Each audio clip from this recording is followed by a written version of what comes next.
बिस्मिल्लाहिर्रहमानिर्रहीम। इंकिसारी करने और तकब्बुर करने वालों का अंजाम। बेहकीकी शअबुल ईमान में है कि फ़ारूक़ आज़म हज़रत उमर बिन ख़त्ताब रज़ियल्लाहु अन्हु ने मिंबर पर खड़े होकर फरमाया, ए लोगो, तवाज़ो और इंकिसारी करो, इसलिए कि मैंने रसूलुल्लाह सल्लल्लाहु अलैहि वसल्लम को फरमाते हुए सुना है कि मन तवाज़अ लिल्लाहि रफ़अहुल्लाहु फ़हुव फ़ी नफ्सिही सईरुन व फ़ी अयुनिन्नासि अज़ीमुन व मन तकब्बरा वज़अहुल्लाहु फ़ी अयुनिन्नासि सईरन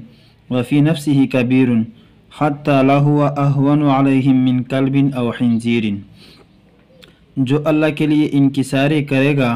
अल्लाह ताला उसको बुलंद फरमाएगा, बस वो अपनी नज़र में हकीर है और लोगों की निगाह में बुज़ुर्ग है, और जो तकब्बुर करेगा अल्लाह ताला उसको पस्त करेगा, बस वो लोगों की निगाह में हकीर है और अपनी नज़र में बुज़ुर्ग है, यहाँ तक कि वो लोगों के नज़दीक कुत्ते और खंजीर से भी ज़्यादा ज़लील व ख्वार है।